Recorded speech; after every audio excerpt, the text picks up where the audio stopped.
Lagay ng ekonomiya, kalakalan, negosyo at iba pa. Atin ang alamin dito sa Ang Pilipinas Ngayon.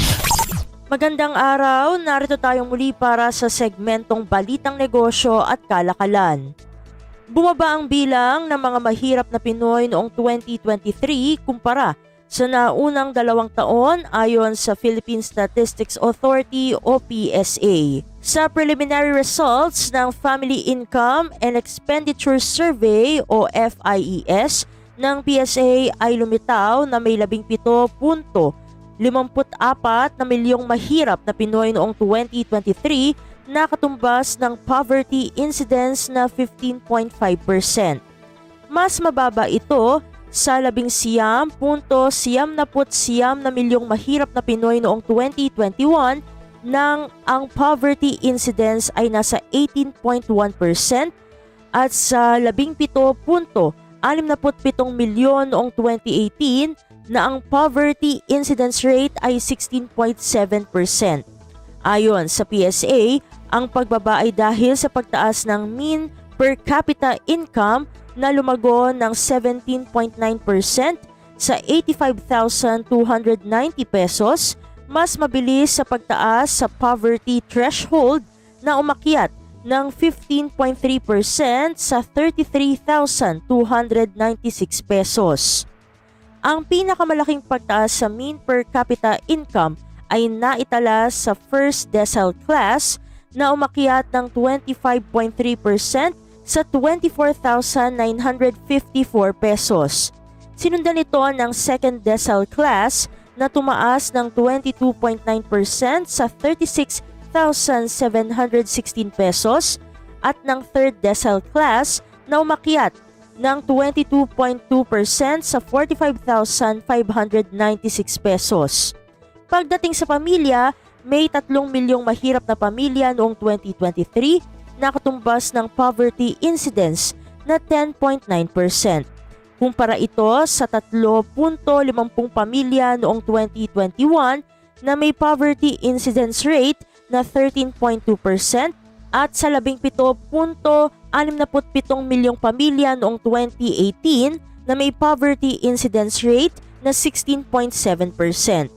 Ang FIES ay isinagawa noong July 2023 base sa kinulektang income data mula January hanggang June 2023 at noong January 2024 base sa kinulektang income data mula July hanggang December 2023.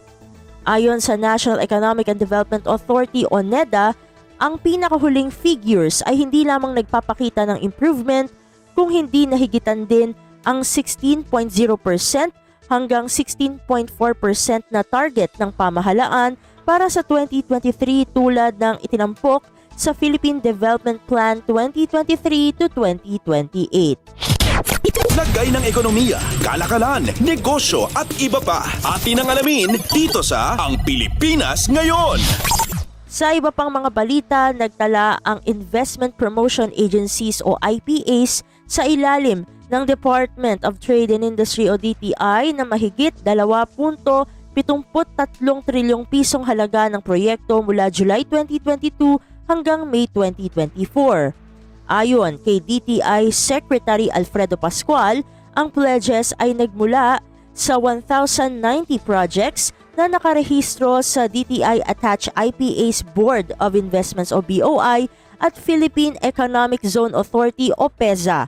Sa nasabing investment approvals, 658 projects na nagkakahalaga ng 2.4 trillion pesos ang nakarehistro sa BOI at 432 projects na nagkakahalaga ng 331 billion pesos ang inaprubahan naman ng PEZA.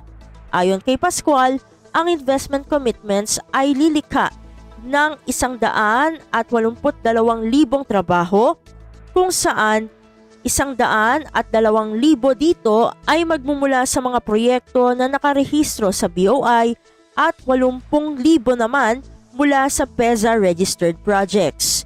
Sinabi ni Pascual na ang policy reform ni Pangulong Ferdinand R. Marcos Jr. sa unang 6 na buwan ng kanyang administrasyon ang nagpahintulot sa 100% foreign ownership sa renewable energy o RE projects ay nagpataas sa investment approvals ng DTI-attached IPAs sa nakalipas na 2 taon.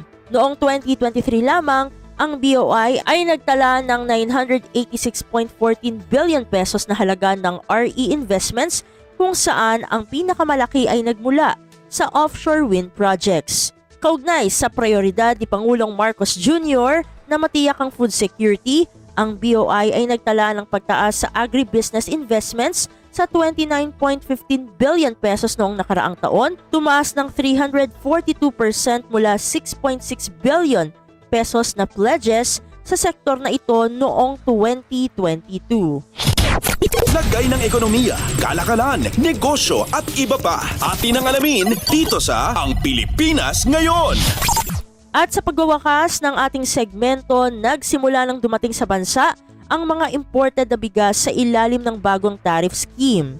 Hanggang July 11 ngayong taon, may 302 import clearances ang inisyu na may mababang taripa tulad ng minamandato ng Executive Order No. 62. May 35,594 metric tons ng imported na bigas ang dumating sa bansa at inaasahang ibebenta ito sa mas mababang halaga. Base sa paunang pagtaya, 6 hanggang 7 pesos kada kilo ang matatapyas sa retail prices dahil sa bawas taripa. Ayon naman sa Department of Agriculture o DA, mararamdaman ng publiko ang pagbaba sa presyo ng bigas sa Agosto. Lagay ng ekonomiya, kalakalan, negosyo at iba pa. Atin ang alamin dito sa Ang Pilipinas Ngayon. At dito na natatapos ang ating segmentong Balitang Negosyo at Kalakalan. Para sa Radyo Pilipinas World Service, ito si Steph Vicente. Muli, magandang araw. Lagay ng ekonomiya, kalakalan, negosyo at iba pa. Atin ang alamin dito sa Ang Pilipinas Ngayon.